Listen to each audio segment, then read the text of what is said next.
And so I kept having these experimental surgeries as a young kid. And so my mum was there advocating for me, and she was like my voice for so long. They were hard decisions. There was no, Google that you could really dive in to do in-depth research on. And she was just winging it. So, she's been there for me. She's been there through everything and made me sort of know that I can do and be anything that I want to be. So, yeah, I don't think if it wasn't for her, I probably wouldn't be who I am. Welcome to the Legacy Collective podcast. My name's Brendan from School Fun Run. Today I'm talking to Ella Sabljak. Ella has represented Australia in 2 different disciplines at the Paralympic Games, and our chat today revolves around surrounding yourself in life with the right people so you can maximise your opportunities. All right, you ready to go? Let's do it. All right, let's jump into it. Well, I'm keen to ask you about the important stuff first. Yeah. So what kind of dogs do you love? Because I believe you're a big dog lover. Oh my gosh, yes, I love my dogs. We have Groodles, so Golden Retriever Cross Poodle, and she is the light of my life, Ivy, and my husband's parents have 2 other, one is a Groodle and I think one's a Cavoodle, but they are big teddy bears that take up the entire space in the bed. How old's is it Ivy? Yeah, she's 9. Oh, wow, you've had her for a long time, so she really is a big part of your life. Yeah, massive. So she's an absolute menace to anybody who walks past our house. Yeah. She'll let you know that that's her territory. And do you think life's better with a dog? Yeah. Yeah? Yeah. Advocate for that? 100%. Love She's it. the best. All right, cool. Well, I'm sure you're a big part of her life too, even though she might not say that a lot. Oh, I don't know. I think she likes my husband more than me. Oh, true? Yeah. Wow. We actually had to get a second dog in our family because we had a female dog and she became like daddy's girl, and then my partner couldn't handle it, so we had to get a second dog for her. So I know well, I don't know what that feels like, but I know someone that does. So I read somewhere that you said that Paralympians are not born, they're made. And I was really interested in that statement because I'd like you to talk to, or explain to me a little bit about more, how does that work? Like, who made you into the Paralympian that you are? And just talk about that statement a little bit. Yeah, so Paralympians are made quite, by design through our system. So one thing that we know is disability isn't an option. It's a fact of life. So it can happen to anybody, anywhere, anytime, through illness, sickness. You could be born with it.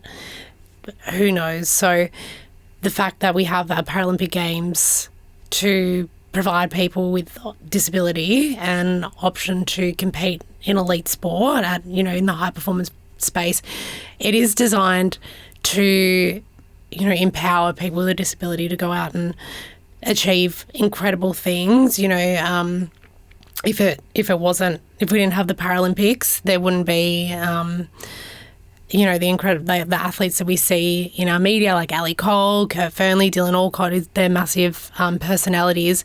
And if it wasn't for the Paralympics, they wouldn't be, who they are. I wouldn't be who I am. And so it's generally parents and, the family and the communities of kids who have a disability that create these spaces for everybody to be included as well.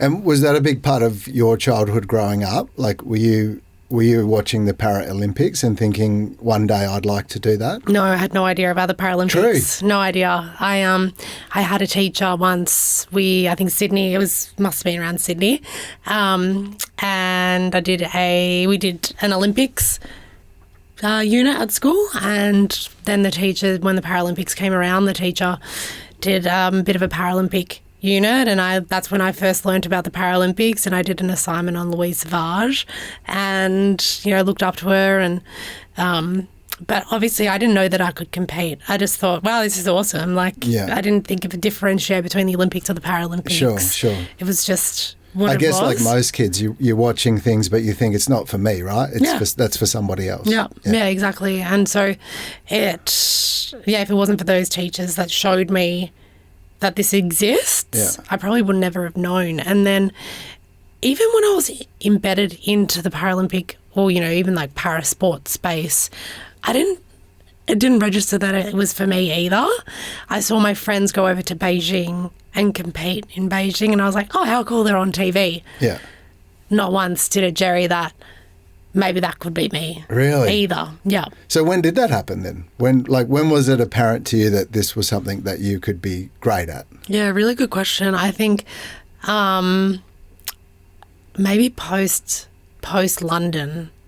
I saw my teammates. I was playing wheelchair basketball at the time. Mm-hmm. My teammates went to London where they came home with a silver medal, and I was like, wow, that's pretty cool. But I never saw myself in that space because I wasn't in that world. I was just playing for fun. Yeah, sure. So I never thought, I could be that person. And then, maybe post London, I made some big changes in my life and moved up to Queensland and started training, and then went away with the Oz team, and I was like, oh, okay, this is actually a possibility. And is that a decision that you made for yourself, or was that something that you did in consultation? Did someone say to you, Ella, this could be for you, or did you just decide, oh, this could be for me? Oh, I don't know. I think obviously there are conversations that are happening around, and as a female with a disability who played a team sport, I was kind of fast-tracked a little bit to play, state level basketball, wheelchair basketball or whatnot. So those people saw potential in me, and they were like, come along the journey and let's play. So, yeah, it wasn't, I think it was always put in front of me, if you want this, you have to do X, Y, Z and work really hard. And how long ago are we talking, just for my context, when you say London? 2012. 2012. Yeah, so even before that, maybe like 2010, 2011. During my high school years, I never wanted to play para sport. Didn't want a bar of it. Yeah. Wasn't for me, wasn't cool. Yeah. Obviously I was a young girl with a disability, still trying to figure out my identity. Yeah.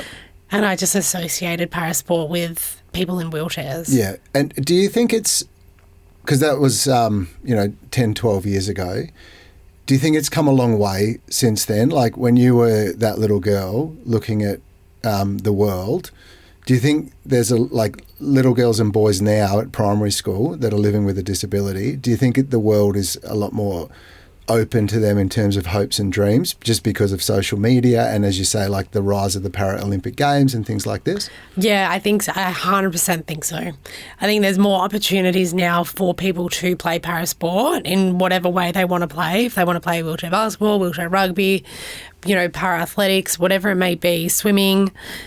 There's so many more opportunities out there. So when I first was doing, I started with swimming as a young kid. And, when you have a disability, you have to be classified to fit into the classification system. So you're swimming against people with similar level of ability to you. And I was swimming, and someone told me that I wasn't classifiable for swimming.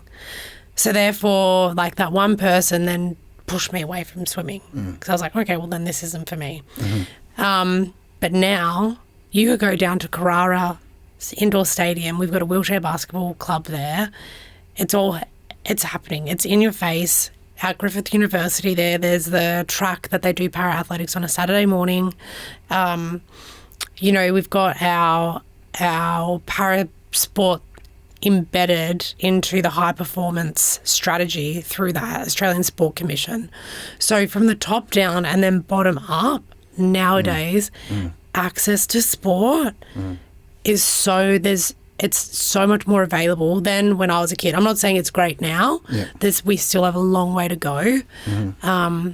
But you can do a quick Google and find something near you. Sure.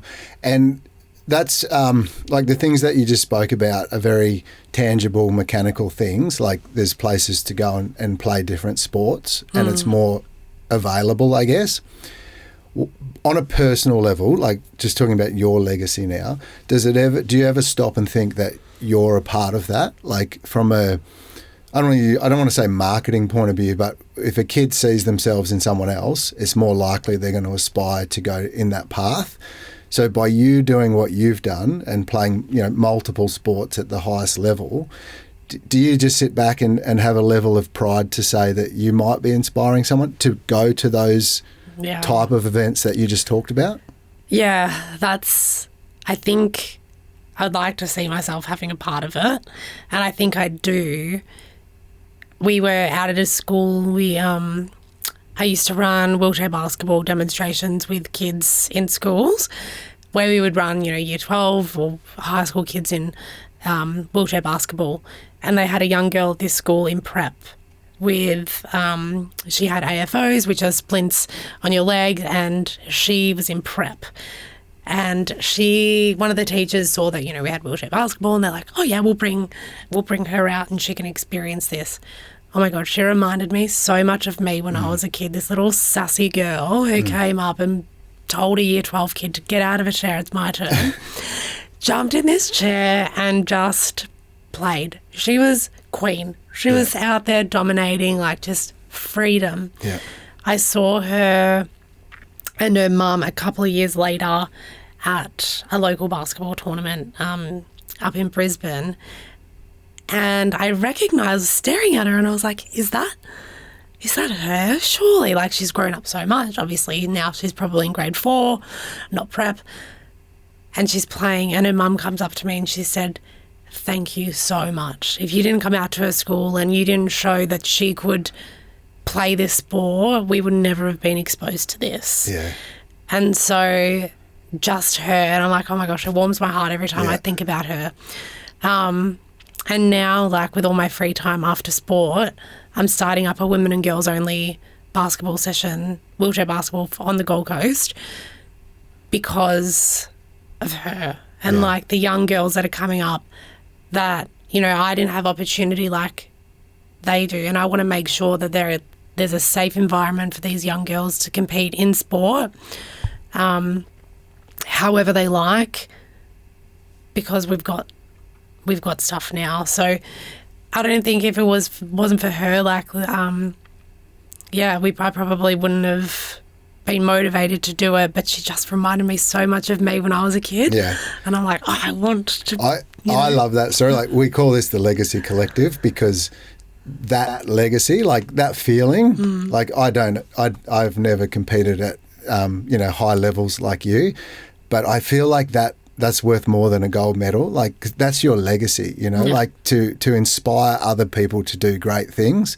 It kind of feels better than doing great things yourself, which is the whole point of this. So that is an absolutely amazing story for you to share. And I guess leading on from that, if you inspired that little girl, and I know she inspires you too, but who inspired you the way that you inspired her? Oh, I think, my mum was always someone in my life she was always constant.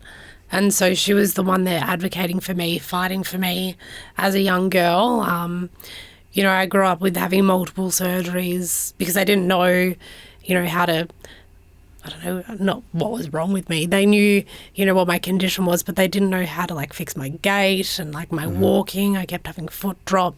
And so I kept having these experimental surgeries as a young kid that I had no idea about. And so my mum was there advocating for me, and she was like my voice for so long. And I think back now and I'm like, they were hard decisions. Like, back, mid-90s, there was no, Google that you could really dive in to do in-depth research on. And she was just winging it. So, she's been there for me. She's been there through everything and made me sort of know that I can do and be anything that I want to be. So, yeah, I don't think if it wasn't for her, I probably wouldn't be who I am. Yeah, thanks, Mum. Hey? It's interesting how adversity can really bring people together like that. Like, just from my personal experience, I lost a partner to cancer when I was in my mid-30s, and she was as well. And people always say to me, like, oh, I'm really sorry for your loss. But in actual fact, it was some of the most beautiful experiences of my life was being with her and going through that journey with her, because I couldn't control the outcome. Like, I'm not responsible for the outcome, right? But what I could do was make our time together great. And I'm really proud that I had the chance to do that. But if she was not unwell or not dying with cancer, maybe I would have taken a lot of that for granted. So it was the adversity that really focused the love. And I think that, like, it's beautiful for me to hear that story, and the respect that you pay to your mum for doing all that for you. And she's obviously had a big impact on you. So we obviously have a lot of parents that will listen to this chat. And it's just great to hear that level of impact, and that we shouldn't take those days for granted, because not everyone's going through such a big moment with their daughter like your mum did. But every day is still precious, and I think it's important we keep remembering that as we go through life. So your mum must have been super, I guess your whole family, but specifically your mum, based on your story, like, to watch you develop and play for Australia in 2 different disciplines, she must just be incredibly proud, right? Yeah, she is. The first time she saw me compete for Australia was at the Com Games in 2022. So I'd already been, a fair chunk of my career she hadn't seen me compete. So we made sure that, because I didn't know that, I thought that was going to be my last time competing for Australia. Yeah, fair enough. So my mum, like, well, obviously they were going to come to Tokyo, but COVID happened and then we couldn't get anybody over to Tokyo. So we made sure mum came over to that to watch me compete, and she had the best time. She loved it. She was so happy, and she just kept saying, I'm so proud of you, I'm so proud. And then, you know, she saw me compete in Paris as well. And I always think back to, you know, my 21st birthday when, you know, you do speeches, and that's all she said. I had to take the mic off her. I'm like, Mum, calm. She's like, I'm just so proud of you. I'm like, God, Mum, you're embarrassing me. Like, stop it. But I think back to that, and I'm just like, oh, you know, now, like, I'm so glad that she's able to enjoy this part of our life. Yeah, I totally understand that. Yeah, because she put in so much work in the early days, right? Yeah, that's beautiful. Just going back to the idea of kids at primary school, what do you have any advice if there's a primary school student listening to us, and maybe they have their own version of disability and the world might seem limiting to them, I guess, in some capacity? Is there any advice that you can pass on? There's a lot of things that you have to work through and figure out for yourself in this world, whether it be, you know, your own identity, how you fit in to your friendship group, who, you know, your people are around you. So I think it's just finding those people who will always be honest with you, who always tell you straight, you know, this is the reality of the world, but we're going to work through it together, and we're going to find out whatever it is, and we're going to do it together. So I think it's, you know, really finding those people that you trust to help you shape who you are, if that makes sense. It totally makes sense. It's very good advice. I believe parasport and my immersion in this world helped shape me who I am. It helped me find my own voice, because like I said, you know, my mum spoke for me for so long, but I was around people who were like me, and it just was normal. It was normal. So, yeah, finding those people that you trust and that are like you, they're worth their weight in gold. Amazing. Yeah. And setbacks in your career, athletic career, have you had many of them? And lots. Okay. What are the ones that come to mind, and how do you deal with setbacks? Yeah, really good question. I think we didn't qualify for the Paralympic Games in 2015 for the 2016 Rio Paralympic Games. So as a team, we have to qualify, and we didn't. So we thought the world was ending. We were like, and sorry, which year was this? that was 2015. Was that at the start of your career? Yeah, Pretty much. pretty much. Yeah, So it was a stepping off point where it left you pretty hungry. I'm guessing, but Yeah. Okay, sorry. I just wanted to clarify where you were at this point in your career. So that was my first time in the national team qualifying for a games. I've already been through a couple of junior tournaments. So we did the under 25 Worlds in 2011 and 2015, where we were quite successful. And then this came along. along, yeah. So we didn't qualify. We had to beat China. And I think we lost by 5 points. I mean, I keep saying 5 points. I mean, I could be wrong, but maybe it just was that a game you were expected to win, or was it always going to be close? It was always going to be close. Right, okay. China, we don't see them for 4 years, and then they come out of nowhere. Okay. And then just beat you up. Okay, fair enough. All right. And destroy your soul. So yeah, they were a tough opponent, and we didn't qualify. We had half the team throwing the towel, half the team retired. The other half of the team, like the younger girls, they were just in that under 25 World Championships. We were like, well, what now? What does that mean now? And so dealing with that, we had to go home, take a bit of time off, regroup, think about what we wanted, how we're going to get there, and then go from there. So the way that you dealt with the setback then was reflection, by the sound of it, and really recalibrating as to what it is that you wanted, and then pushing forward and go and getting it. And I believe it's the next lot of Olympic campaigns went pretty good. Yeah, so we qualified for Tokyo for the Paralympics in 2019, right before the world shut down. So that was an incredible feeling, qualifying. That was the best. I remember standing there when we qualified, and just half the team were the girls that we didn't qualify with, and the other half were the new lot of girls coming through. And it was just like, shit, yeah, we've done it. Yeah. This is good. Yeah, this is how it's supposed to be. This is that feeling. Yeah. So yeah, it was amazing, that feeling. Could we go back, touch on the disappointment of missing out and then the joy of feeling like that? Your teammates at the time, or your coaching staff, or even your family. I'm interested in if you could pick a couple of people that stand out for you at those times and shared those moments with you.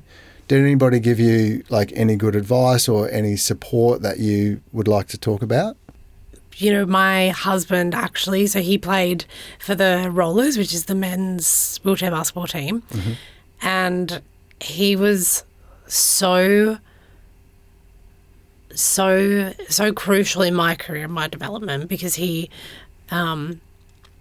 he grew up playing sport before he was in a chair and all of these other things. So he had a really good view of the world. And going into this, he's just enjoy the moment. Just enjoy it. Don't put pressure on yourself. It's going to happen if you just play free.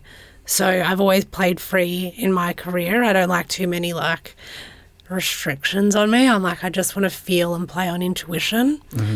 And so he knew that about me, and the majority of our girls also looked up to him, because he would just give the best advice when you needed it. I've never, obviously different worlds, but I've actually never heard the phrase play free together. Really? I've never heard that, but I love that, because I can totally get what he's saying. If you let the moment squash who you are, you're not going to rise to that challenge. But if you just literally play free, everything that you've ever wanted and dreamed, at least it becomes possible. Yeah. If you're in your shell, it's not going to be possible for you on the court. So just play free. Well, you start over-analysing things, right? You start overthinking things, start overcomplicating, what should just be natural, because we've done all the hard work. Yeah. So just Just play free. Go out and reap the rewards. I love that. That's such great advice. I'm so glad I asked that question. That's such good advice. I know. I think I take that too literally sometimes. I'm like, I think he regrets giving you that I'm advice. listen to the coach. Oh, that's great. Was there anyone else other than your husband that stands out for you in either the good or the bad times there? Yeah, like my teammates, Annabelle and Amber and Georgia in that team, they were crucial to us, I think. We had like a bit of a survival instinct with us. We were like, we've been through this together, like bit of a, I don't know what the thing is, but it's kind of like, you've been through this traumatic event of not qualifying. And now we've done it. We've done it all, and we're here together. And they were just so. They were the best. Like if they weren't there, I don't think we would have qualified. But really kept the team together in that, and so there's not just one person in this journey that provided that for us. It was the whole team, but those girls, especially for me, were my go-to, my coffee pals. We would just spend hours talking about nothing, not even about basketball. Yeah. So the friendship there just outweighs anything. So your teammates were your friends, essentially, and you were just playing sport with your friends. Yeah. What a beautiful way to be. Yeah. And what have you learnt, like playing team sports, just sticking on the theme of teams, what have you learnt? Like they've obviously put things in your life, but what have you taken away from your team sport experience? Respect. Okay. Always respecting like everybody, but in a team sport context, always respect the opponent. So, I had to learn it the hard way. We had World Championships in 2018 in Germany, and we're playing Spain for, I think it was a quarterfinal or a crossover. Anyway, we had to win the game. And we just didn't respect them. We thought they were not worth. We're like, no, we're better than them. Our team, on paper, we'd beat them 2 or 3 times previously in a practice match, and they came out in this game and they dominated us. So from that moment forward, I was like, I don't care who we're playing. If we're playing number 1 or number 24 in the world, I don't care. Like, it is the respect that we need to give them. Yeah. Because you can't just assume it's going to happen. You have to go and work and get it. Yeah. Because as soon as you stop respecting your opponent or people around you, why? What's the point? Like, it's just, you're not better than yet. Like, I guess it leaves you vulnerable, right? Yeah. Which is what happened in that case. Yep. And that's great advice too. Yeah. Love it. That respect. What do you consider to be your greatest achievement? Yeah, I could probably sit here and, say all my medals, like they're flowing out of nowhere. But my greatest achievement is just, getting married. We own a house. We live such a happy, rich life. And that to me outweighs everything. My family around me, my husband, my dog Ivy, and the people around me, like, that's my greatest achievement over any accolades. Yeah. And I'm so glad you said that, because it's available to everybody. Do you know what I mean? Like, not everybody's going to play sport for Australia, but everybody can inspire someone, which you did with that little girl, and everyone has the chance to create a beautiful family life, which you've done. So I think that's a really empowering thing to share with people. Yeah, and like, we've created it by design. Like, what do we want in our life? And we've really thought about it, and we've done it. And sport's just along the journey. What's your hopes, like, with the games in 2032? that must have a big impact on accessibility to different things. So what does that mean? Like, how does that occur to you that Brisbane's hosting those games? Yeah, it's going to be sick. I cannot wait. You know, I'm privy to a lot of conversations that are happening with Brisbane 2032, just with my work that because I work for Paralympics Australia. And so we're having these conversations around the games, and we're talking about it. And one thing that I keep bringing up is make sure that we are having people with lived experience embedded along the journey in every decision-making process that we do. So, you know, there's the whole saying, you know, nothing about us without us. And so making sure that when the games come, we've done everything we possibly can to make sure that these games are as accessible for not only everyone, but the people that, you know, could be forgotten about.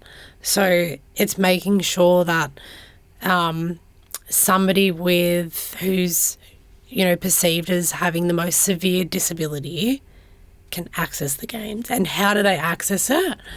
And how do they access their community first and foremost, so that they can get to the games and the venues and everything safely, and can engage in all the activities and whatnot however they choose to. So that's my hopes, and that's my, you know, my big vision for the games. And I think we're on the right path. I think it's going to be an exceptional games. We talked about your mum and the impact that she had. Is there anyone else? We also talked about your husband, I guess, in a related to missing out on the Olympics the first time. Yep. But is there anyone that you'd like to give a shout out to or recognise for helping make you who you are today? Yeah, my nana, she is one of the best nannas, the MVP of our world. Of nannas. I love it. You know, like, my childhood was pretty rough, and Nana was always there. Like, she would always go to Nana's and it's all good. Sit there and she'd tell stories and just yup away. And yeah, so she would just be the anchor to the family as well. So Nana gave me my first chair to play. Like, I didn't have any money to buy a chair. Mm-hmm. And I needed a chair to play because the one I was using was really crappy. Mm-hmm. So yeah, she bought me my first chair, just no questions asked. There's a legacy just in that, right? Yeah. No questions asked here. Here's, I think it was like $4,000, and I was 17 at the time. Like, where would I get $4,000? Yeah, from? Sure. So yeah, she just like, yep, yeah, the chair. So if it wasn't for that and for her and everything that she's done for us and our family, like, probably wouldn't be where I am either. That's another great answer. Can we jump back to your school life for a minute? I just want to talk a bit about like what school was like for you, specifically primary school, because that's who we deal with is primary school kids. So what was primary school like for you? Not great. It was not great. Like, it was fine.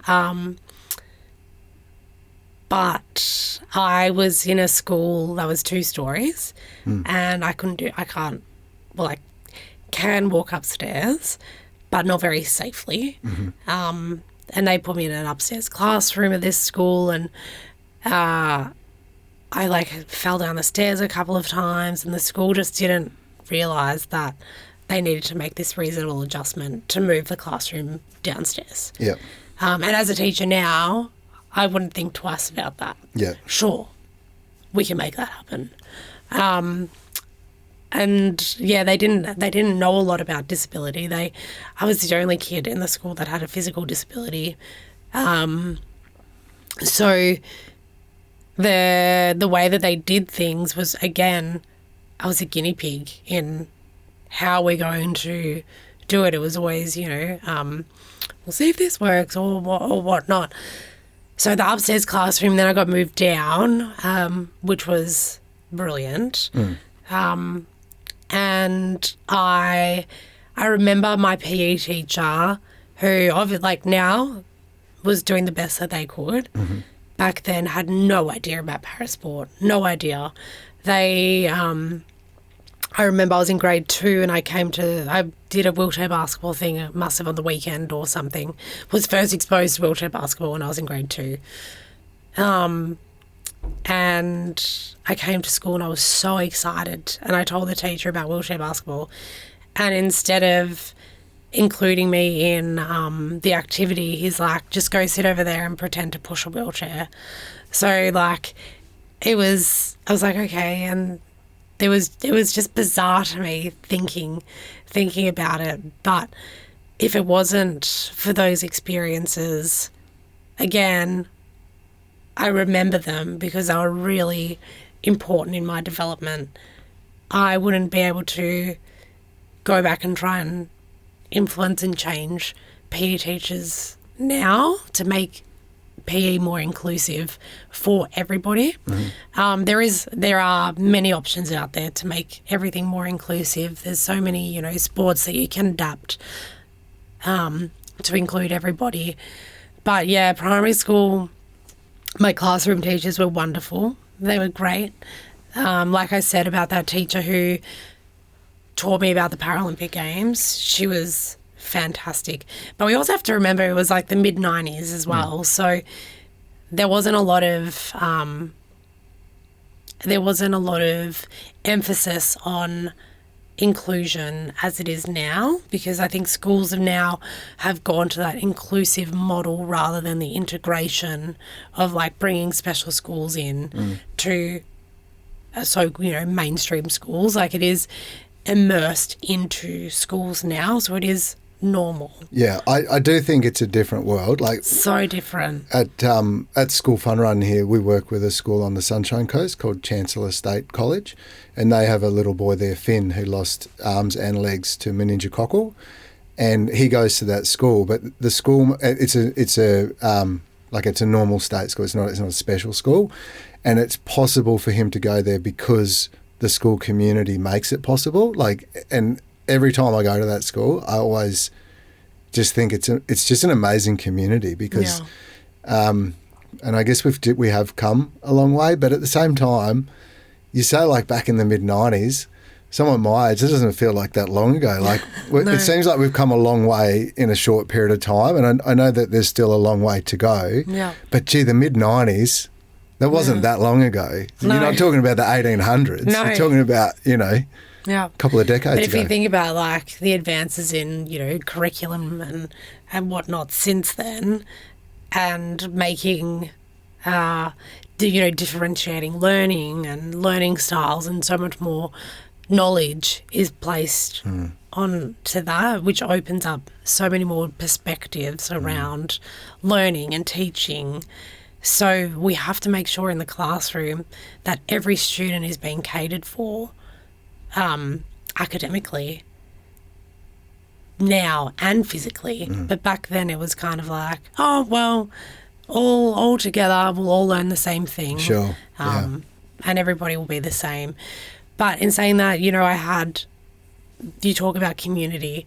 My friends at school, I'm still friends with them now from primary school. They were the best.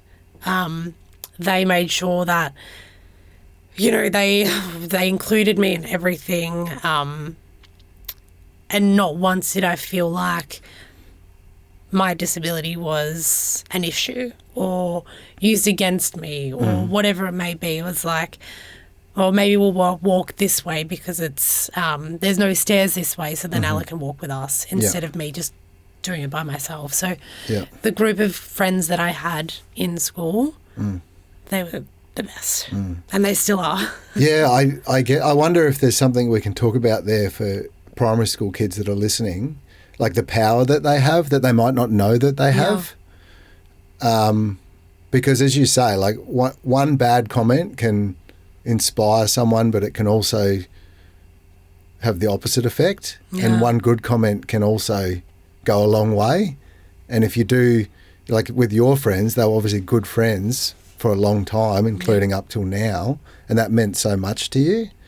So I don't know what the comment is, but from your lived experience with those peers at primary school, is there anything you want to say to kids that might be listening that have that power to influence someone else's life? I think the biggest thing is to understand and have that empathy of what someone else is going through. And if you are not sure, ask. Ask the question, do you need help? If you need help, how can I help you? Or that's just basic level. But I do think that's really important, because asking a question, like, knowledge is such a important part of that conversation. And if you don't know how to be the way that you might want to be, then you're just going to be something else. Yeah. Like if you ask the question, it might open up a pathway, answer some things for you, and then you have a way to be the person that you want to be. Yeah. As opposed to just not knowing. Yeah. And so often primary school age kids, they just want to know, why do you walk funny? This is why. Okay. Yeah. Moving on. Like, it's just so clear cut with, we're going to be honest. Yes. Now I'm going to get to know you as a person. Kids make connections through, what's your favorite color? Like, what do you like to do on the weekend? Like, these are my toys, or whatever it may be. That's how we make connection. And if everything is if we're able to access it, and, little, what was the boy's name? Oh, Finn. Yeah, little Finn. If he can't play with, like, the Lego, for example, what's another activity that he can do? So again, it's by design in creating an environment that he can be successful with his peers, not just like, I don't know, left out, putting him somewhere where he has to cut a bunch of paper up. Yeah. Like, Yeah. You want to be in it together. Yeah. Yeah, for sure. And it's just like being a good person. Just be a good person. Be curious. Ask questions. And you're not going to offend anybody. Yeah. Yeah. Amazing. So what are you up to now? I know we talked on your role with Parasports. Yep.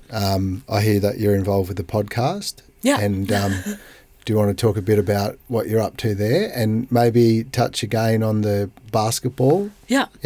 So I am an occasional co-host with a podcast called You Little Ripper, hosted by Kurt Fernley, and we speak to other Paralympic athletes around their journey in sport, and really empowering the Paralympians in our community to share their story. And so that's the podcast. It's really fun. I get to meet a lot of other Paralympians that, I may not have met along my journey, and find out more about them and their sport, which is really cool. And also we are just starting a women's National League wheelchair basketball team on the Gold Coast. Yeah. So we're in the process of getting that set up through Gold Coast Basketball, and it'll be a Queensland women's team, but based out of the Gold Coast. And we are going to compete in the National League, which is super exciting. Also, additional to that, we're having women and girls only wheelchair basketball training sessions on a Saturday morning at Carrara. So anybody can come along. You don't have to have a disability, or you do. We've chairs available at Carrara for everybody to come and jump in. That's good to know. So, that's what I'm doing in all my spare time that I'm not training. So, Ella, thanks very much for spending time with us on the Legacy Collective podcast today. If anyone out there wants to connect with you and find out more about what you're up to, where can they do that? Yeah, so you can reach out to me on my Instagram, which is e.sabss, ESABS. Or if you want to get involved in parasport in general, you can go to the Paralympics Australia website, and there's a Get Involved form on the website. But other than that, come down to Carrara on a Saturday morning, and we're starting in the new year, and come along. Yeah. Brilliant. Well, thanks very much. I've really enjoyed chatting to you, and there was some amazing advice in there, like truly great stuff. I'd be so proud to share this. Thanks for listening to today's episode of the Legacy Collective podcast, copyright by School Fun Run. Today's episode was brought to you by Funzy. You can find out more at funzy.com.au. And if you'd like to access other podcasts, we produce one called Chase the Fun. It's narrated by Chase the Cheetah, and it's made specifically for kids in primary school to help them develop characters to become the best human beings they can be. See you in the next episode.